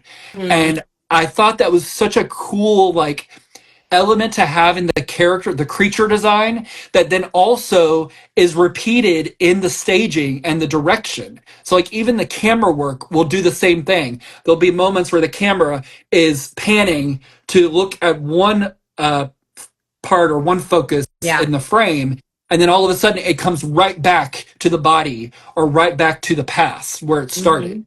And so it's Or this often the continuous. body's behind him, and when Yes, he's on his phone and stuff, and the body from the vigil is behind him. exactly. Yeah. Exactly. And so it's a Mm-hmm. really cool like way to take a story device and then bring it into the actual filmmaking process. Yeah, I fully agree. And it's one of those movies, guys, you do have to like watch it because um there's like a lot of little things that we're obviously like leaving out that created so much tension. Yes. Yeah. Absolutely. I mean, well, I think we covered a lot of it, but I guess for you to see in order to for you to see how Mrs. Latveek just kind of pops up, for you to see like things like Jefferson saying, like if you look up the staircase and you wonder what's there, but like it you don't know. And at any point in time, like he's talking on the phone to his doctor, he's talking on the phone to his girlfriend, and like it's not real. He It's doesn't not know. It's it's it's not it's yeah. it's like it's wild. It's honestly wild. So yeah, it's a good one to see because for like lower budget, I mean this guy is amazing and his talent was noticed by Stephen King, like Stephen King, you know what I mean? Yeah. He knew what he had here, and he sent him with the right people, and it just ended up being, oh, and the traumatizing event, because I don't want to like leave you guys hanging. So uh it was just a very unfortunate event where basically he and his brother were being picked on for being Hasidic Jews, and the little brother gets pushed into the street and is hit by a car. So it is a very traumatic event, and he has a really hard time getting over that, and that's why he distanced himself from the religion, because he blames his religion for his brother's murder. Yeah. And then he's able to overcome it. He's able to overcome it. He's able to defeat the Mazik once he realizes I think it's Mrs. Latveek, right? That tells him. Yeah, she tells him basically you need to face it and you need to take the light with you, or Yeah, you have to shine the light in the face of the Mazik yeah, for it to be conquered. So it's yeah. basically you have to face it. And You, he's able to do it, and he hasn't been, it was years, and the best part is he's able to free, at the very end they go as far as freeing Mr. Latveek. He frees him so that his soul can be free of this weight, yeah. which I thought was actually really good, because I didn't really think of that, and they did that. And I was reading someone's review, and they were really disappointed in the ending, and I have to say, like, I strongly disagree. I think it ended I think it's a perfectly. very strong ending. Yeah, Yeah. I agree. To each their own. But yeah, I do. I think they completed it very well. I don't want to rush, but if we are going to run out of time for postmortem, so we got to show Yeah. our vigil pieces. Nope, Jefferson's getting his. I'll go. Yeah. Go ahead. Go um, ahead. hold on, where am I? Okay. Hold on. What do I have for the vigil? Oh, I only have this stuff right here. Yeah, perfect. Okay, so I have this. I'm selling as a set. It's a old Victorian needlepoint. And I say Victorian because I still need to watch postmortem. Oh, girl, yeah, you do. We're gonna talk about it next. So, uh, sorry for spoilers. I feel like we're Well, gonna give some spoilers. we can try. I can try to We can talk try. around it and not give spoilers. Yeah, I think we can try. Yeah, Yeah. Yeah. yeah. We'll try not to spoil too much for you. Um, Victorian needlepoint Jesus that I got in a Victorian bookmark lot that I still have some bookmarks. So I don't have anything Jewish, so my stuff's Catholic. My reference here was religion, Religious. not the Yeah. Jewish religion. I'm Of very well course. aware this is not Jewish. This is a Sunday school card though, which I thought it's very cool. It's a Sunday school trade card. I know I shut my ring light off again, guys. Sorry, but it's really hurting my eyes because it's late at night. From 1884, which it says 1884 right there. And it just lists I don't know what it lists. Invitations and promises, words of grace. I don't know what it's listing out. 20 cents. I think it's advertising. But it's the Sunday school's card. So that would go together with the needlepoint hand done Jesus. And then I have these, I don't really know if they're brass relief. I think it's just like a tin relief of praying hands that, oh, dropping things that came off of something. Don't worry, they're not breakable. Did you guys see my sneak peek, my recap the other day? I dropped the ornament and it broke. Oh no. And I still played it. Yeah, I did. It was a $3. It was not a big deal. Yeah. It's fine. But it was funny. The praying hands and all three together just look good together. I'm going to do the set for 10. There we go. And then I have some Bibles. None of them are dated, unfortunately. So this is a New Testament. It has been taped, but they did a really good job. They did some nice black electrical tape to kind of match it. It does have the gold gilt pages. It's in pretty good condition. The pages are very thin. What does the front say? London, John Walker and Company. I wrote down my prices because I forgot on these. I'm going to do this one for 20, and it is a smaller one with the gilt pages, so it's a good stacker. Then I have this. I don't think this is a Bible. Yeah, this is Bible. New Testament. I actually haven't seen, this one says $18.99. I'm actually going to do this one for a really good deal, guys, and it's because it's authentically old, $18.99, but there's no cover. It's all electrical tape, which is, I mean, they took great care of it. Someone wanted it to stay nice, which I fully appreciate. And it does have the gilt pages, but what's cool is these little finger tabs they're marked, like, I've never seen this. Like, they're marked The like, books? what is it? They're marked the books in the No, Bible? they're marked like one of them said like Luke, like Corinthians, like they're marked like Act, Rum, like they're abbreviations for I guess Yeah. you know what I mean, like what they're about to read in the book, which I Yeah, thought was like, yeah. you said marks. Yeah, they're abbreviations of the books of the Bible. So like yeah. So you have seen that. I Acts, haven't seen it like that. Romans. Yeah. Okay. Yeah. I've never seen it with like the actual abbreviations. I thought that was very cool.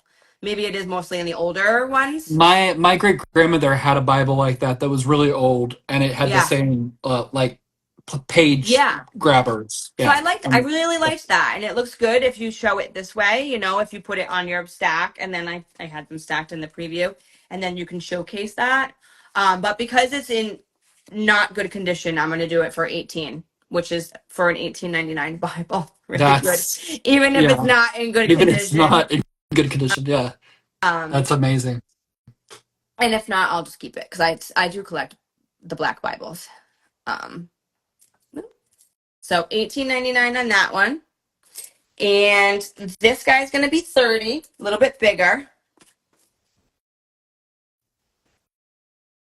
Also black with the gilt pages. This one has a much better like leather cover. I love the gilt pages. I know. So pretty. This is they're a little bit less shiny, but it is a gilt. And this one says Oxford, printed at the University Press, London, Henry Froude. Old and New Testament, but no date. And it's pretty good on the inside. So 30 for that guy. And just so you can see how the sizes stack if you're a Bible collector. Yeah. They look cool. They look cool together as a stack. I know, they do. And if someone did want all three, I would work with you on that. Take a little bit off for you. And then the last thing for the Vigil collection was this random wooden box. There's actually still stuff in it. I got it from a lot the other day, and I was like, "Oh, that's so cool!" It's just a That is beautiful red beautiful. velvet box. There is like a little indentation there. They have probably had something on top of it. The inside, aside from the stuff, is not in the best condition. It's not, the stuff inside is not coming with it, but there's like nothing in the bottom. It's just exposed wood, and then there's a lining here. The lining from the bottom side came out. This one is a claim of 15 because it's not in the best condition, but it's a beautiful box. And if you guys saw my sneak peek, it's an amazing riser. Yeah. Oh, definitely. Um, I love the velvet, the richness of that red. the velvet's fun. Yeah. Oh, gotcha. Oh, there we go. You got one. Gotcha, B. Thanks, girl. And that's my round. So go ahead, Jefferson. Cool. So I do have some Jewish things because You do. being I know. here in New York City, we have a lot of Jewish communities. So there is Jewish things that are left all the time at thrift stores Yeah, around here. So I've got that's some cool awesome. stuff. So I have this really cool brass Jewish candelabra. It is not a menorah, of course, because it's only three. But it's a really cool design, and it has that sort of old world feel to it. It's beautiful. I love it, and it's a good weight. No dents or breaks or any of that. It's a little dirty, but that gives it character. Nice piece. So yeah, so it's a really cool piece, and this will just be a claim of 50. Very old world feel. Yeah, Absolutely. yeah. So claim of 50 for the brass candelabra. Yes, the nails. Oh, your nails are so good. And you just got them done, right? Just got them done. Yeah, yesterday.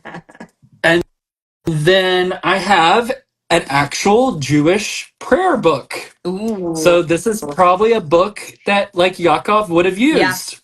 And definitely. when you open it, If he was it actually, using it and doing his job. if he was doing a job, yeah. On one side it has the Hebrew, and then on the other side it has English. And it does, flip the way Jewish texts do, which is from the back to the front. So it's a different way of looking at a book. Oh, yeah. Confuses me. Yeah. So it's a really cool book. It's from 19. I did see a date. Where is the date? 1 second. Where'd it go? I think it was 1945, maybe. That's cool. Either way, I mean, it's pretty old. 1949. Cool. So it's 1949. The Hebrew Publishing Company in New York. So it is definitely a used text. Someone really used it and loved it because it's definitely got some wear to it. Some of the pages are a little loose in the middle, but for the most part, it's still really intact. So this would just be a claim of 15. Yeah, that's awesome. I got a really great deal on it, so I can give you a good deal. Yeah. So claim of 15 for the Jewish prayer book. And then this is really cool. So I can't believe I found this. So I found a cabinet card of a Jewish boy with his Jewish prayer shawl, with the prayer shawl, and also with the small prayer book. So again, kind of rare to find something like this. It has a little bit of tears here at the top. The bottom is a little worn here on this corner, so it does have a little age to it. But I'm gonna do it for a claim of 20 because I've never seen one. No, that's totally fair. Did you show that in your sneak peek? I did. Didn't notice it. Oh my god. Yeah. So this will be a claim of 20. Oh, he's so cute. Yeah, I thought it was so special when I found it. I couldn't believe I found it. Wow, I know. Well, like you said, if you found that locally, it is kind of believable because you have a lot of Jewish families. Yeah. So, yeah. And they, like everybody else, just don't keep their ancestors' pictures. Right. I don't get it. We keep them all instead. And then the last item, I showed this at the first Curios from the Crypt. And so it's a I'm really beautiful. passing it on to you. Come on, you're the one that can actually speak better. I It's me that fumbles my know. words. So this is a Shalom illumination from 1968. It is actually signed by the artist Sol Nodell, and he was the premier um, manuscript illumination artist for the Jewish community in the 50s and the 60s. So he created these to be sold to his community, and also he was recognized by the Library of Congress. He's had exhibits at the Library of Congress, and he also has pieces that are there as part of the main collection. So these are really beautiful texts that are gold gilding. This is a print, but he did sign it, and it has the year 1968. And on the back, it also has a sticker that lets you know where it came from. So this is a really cool piece, and this would just be a claim of 70. Yeah, that's fascinating. I said that last time. I think that's a really nice piece. It's a really beautiful piece of art, and also religious text, religious art. Yeah, I think I told you last time before we decided to do the vigil. I know you don't do squares a lot, but I do think that if you showcase like even that book, the Jewish book, like in a square where more people could see it, oh my Yeah, gosh, absolutely. yeah. I think Yeah, that's going to be the next step yeah, because for they're sure. great pieces. Yeah. Yeah, Um, and that's it. yeah, cool. All right. Well, good round. Um, so we have to talk about post-mortem. We have, I'm going to say I'm rounding. We have about 20 minutes left. So I'm going to try to get through it quick, which it's actually an easy film to talk about. So if we go over, guys, it'll just be 10 minutes to show our stuff. And then we promise we'll let you have your night back. Thank you for sticking with us, though. Yeah, And we're still figuring this out. We're still figuring out the flow, how we many are. films we should talk about. Maybe we don't do three. We might go to two. Who We might go knows? to So two, but Jefferson and I like everything better in threes. I do like threes. And Yeah, also, not every film is. There are a few moments that creeped me out. In the Vigil, oh yeah, definitely, same. the Vigil Um, or oh, postmortem. both, but I'll probably Both. postmortem because we're moving on. Yeah, yes, agreed. Yes. But wait, was I saying three films? We like three films. Oh, not everything is as interesting as Crimson Peak. That has like a lot to Yeah. talk about on every level. So not every Yes. film has that much to nitty gritty to get into. So we think we can still keep three, and if we have to take it down to two, guys, we will. We're gonna try for three next time and see how it goes. Yes, for postmortem, Shale. Oh my gosh, yeah. So guys, so postmortem is a Hungarian film, which I feel like when you first hear that, you're like, what? Because they don't really make a lot of films in general, let alone No. horror, right? So I have to say it's a must see.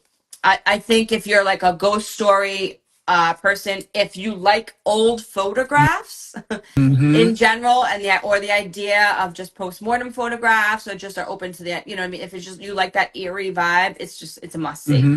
Um you do have to be okay with dubbing because it's a Hungarian film. Um but yeah, so it's just that. It's a very eerie vibe, traditional ghost story, directed by Peter Burgundy. The year is on my other page. I think it was 2022. 22? 2022? 2021. 21. Yeah, so Yeah. it's fairly new. Um, super simple film. Like stage set, super simple, like town, super simple. Everything's very, very simple. Post World War One, and also battling the Spanish flu. So Yes. very, very somber time in history. Like there's a former German soldier who came out of the war with like a near-death experience. His name is Tomas. He has found work at a carnival as a postmortem photographer, which at the time was kind of like a really nice job. Like he's giving people sacred mementos with their loved ones who are they're losing people in mass numbers at this point. I, It's I very sad. I agree. I wish they would have spent more time on the postmortem photography Yeah. process. I totally agree. It was really like it was like a beautiful thing for people for him to be able to do that. So many people are turned off by it, and I do get that. It's very morbid. But if you think about it in a different light and how these people were surrounded by heartache, it makes you look at it very, very differently. Well, Um, you have to really put it into context too. This time period, 1918, you had so many people died in World War One, and you were also sending your kids, your teenager boys, off to the war. Especially if you were in a smaller village or in a mhm. country that didn't have a huge population, like Hungary did at that Yep. time, you would have been sending pretty much everybody you Yeah. could. Um, so you have to think about that. You've lost a lot of people during the war, and then you have the Spanish flu, which is the worst flu pandemic in history, in world Hmm. history. Hmm. There were close to 2 million people that died in Europe from the Spanish flu, and it could worldwide it's like 40 to 50 million, Yeah, it's and insane. it's crazy, the amount of people that died. So again, you're surrounded by death in this Right. time period, and even in the Victorian era, the 1880s, 1870s to 1890s, you were still surrounded by death because you had Mhm. other pandemics Yeah, or epidemics. illnesses left Um, and right that yeah, people just couldn't overcome. yeah. Absolutely. So that's why, I mean, I don't see it as morbid, but I mean, I I do. don't It's need it. sad, but I see it It's as like a beautiful capture of a memory. And I yeah. know a lot of us that like aren't here right now. Obviously, we relate to it that way because a lot of us are all big photograph people. So, um, but yeah. So anyway, so he spots a young he is spotted at the carnival by a young girl, Anna, whom he recognizes because he has this weird like hallucination, premonition, call it whatever you want, vision of a girl when he's coming out of the war, when he thinks he's going to die, like after the blasts. Like it's never fully explained, but he sees this girl Anna's face, and he sees her as a real person at this carnival, and she comes up to him and she basically is like, will you please come to my village, because her village has been devastated by death and there's numbers of dead people who can't be buried because the ground is frozen. Yeah. And so he recognizes her and he feels compelled to go and help her, so he does. And Which also makes sense because towards the end of the summer of 1918, the Spanish flu was at its worst wave. It hit the hardest the end of the summer of 1918. So then going into the winter months, they wouldn't have been able to, bury all of the dead. There would have been so many. right. And Shayelle, I agree with you. The those scenes were very good. They didn't show very many of them. I wish they spent a little bit more time on that as Yeah. well. But Jefferson and I will tell you what our favorite scene is, and it will probably be one of yours. So yes, so basically that's what happens. So Thomas goes there, and he starts photographing people for the villagers, and well, deceased people for the villagers, and he just starts to realize that something's happening. He's hearing things. He's That's really what it is at first. He starts hearing things, but it's like happening at home, it's happening in the studio, it's like happening all around him, and then all of a sudden he starts photographing these spirits, and he's like, okay, well, they're real. And so he starts talking to the villagers about it, and it's like they already know about it. But for whatever reason, which they don't focus on, then the activity like starts to really kick up once he arrives. Not sure if there's supposed to be like a link for between him and the ghost or not. They don't specifically say. Which then Um, Anna freaks out. That's why she tells him you should to leave the leave. first time, Yes. because she's like, "Oh my gosh, it's your fault that all of this is like ramping Yeah. up." And so like this never happened before. They never harmed us before. Yeah. And so she's like, "You should leave." And so then that's when he decides he's going to leave the first Yeah, time. there's a lot of, that's the one thing I think that Jefferson and I, and if you guys have seen it, have not like an issue with, but like there are many unanswered questions in this movie. And Yes. it's I read other reviews and people are on the same page. But however, they still pulled it together to make an amazing film. And for Hungary, their special effects were like very, very praised because they have people like levitating and all this like Oh randomness yeah. happening, and that's like not something And that they've this seen. film was so credited that Hungary entered it as its Academy Award nominee for Best International Film coming from Hungary. Yeah. So that just shows you there's not many films being made in Hungary, and not, of course, not many horror films. And so the fact that a horror film was entered as their nominee for Best International Film at the Academy Awards, the Oscars, it kind of speaks that this film was really important to, to the Hungarian people Mm. and to their culture, their film culture. Yeah, absolutely. And it's just great. Even with so Shayle's saying all the plot holes, 100%. But even with the Oh yeah. plot holes, like you still wanted to keep watching, right? You were like, all right, well, I don't really understand that, but I'll get over it. Like, and Right. it is a long film. Yes, Yes. for the plot holes and for the yeah. Um, but I mean that's basically it. I mean, so there's just two main characters. It's just Tomas and Anna, really, which is the young girl and the photographer. So Jefferson and I were saying, so what are your thoughts on Anna? Like, is she real? Is she not? Is she a figment of his imagination? Is she a ghost? Is there a relationship there? Is there like a Is fatherly she like relationship? pulling the strings of all this? Or, like, there's something weird about her as a character that's just not really explained, Nope. and it's from the very Yeah. beginning. It's from the very beginning to the From very the end. very beginning, from the hallucination, Yeah. they call it. And one of the things I read, they call it hallucination.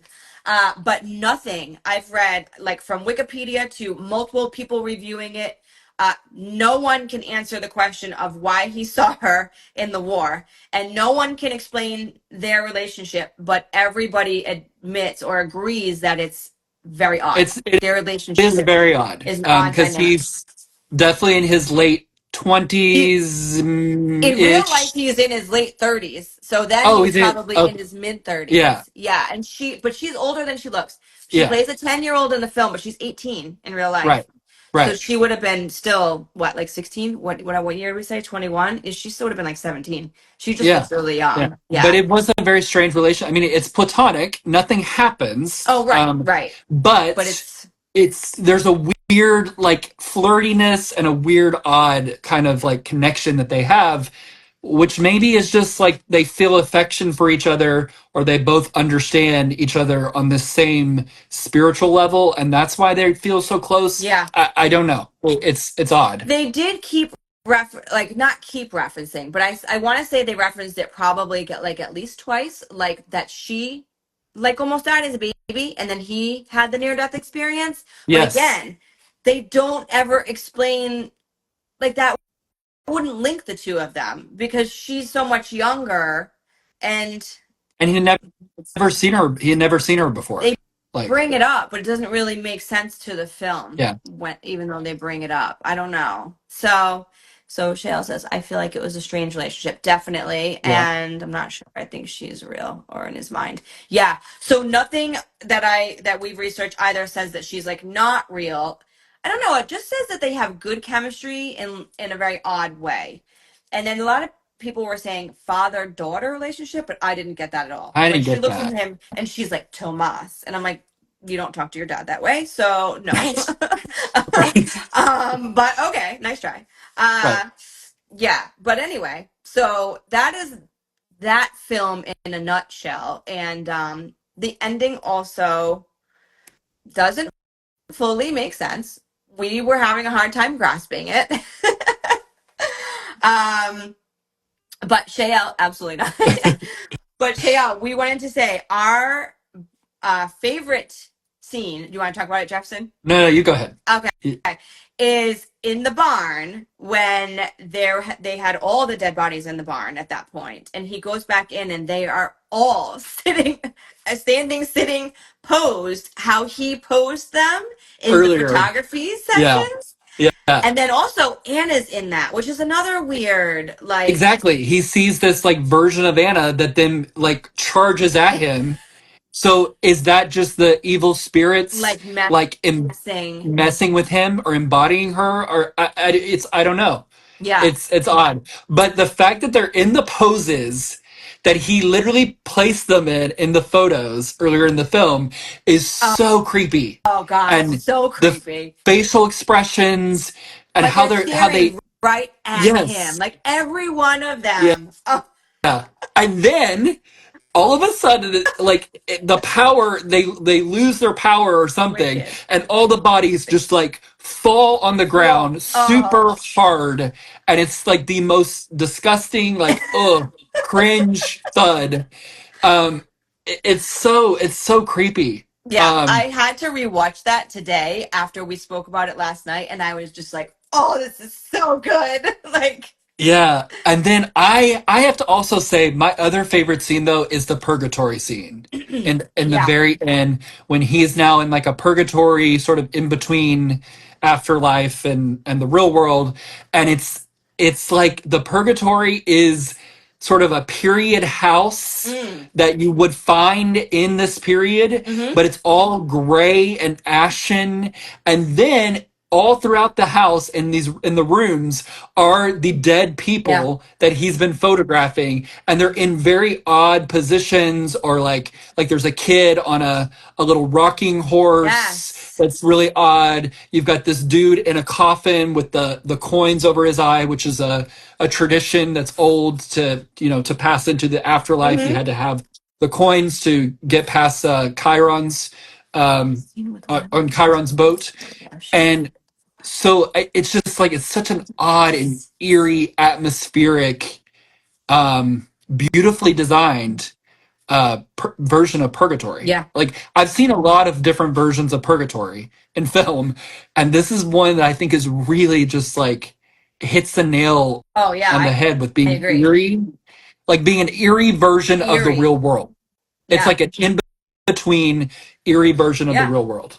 So It's eerie, so so creepy. eerie, like and haunting. Like I don't want to be there, right? That's how he Right. felt. Right. And he was like, I don't want to be here. Get me out.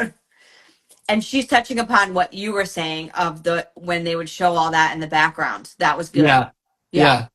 Like when the bodies would like a finger would Yeah. twitch, or you would hear a bone like crack. It's So good.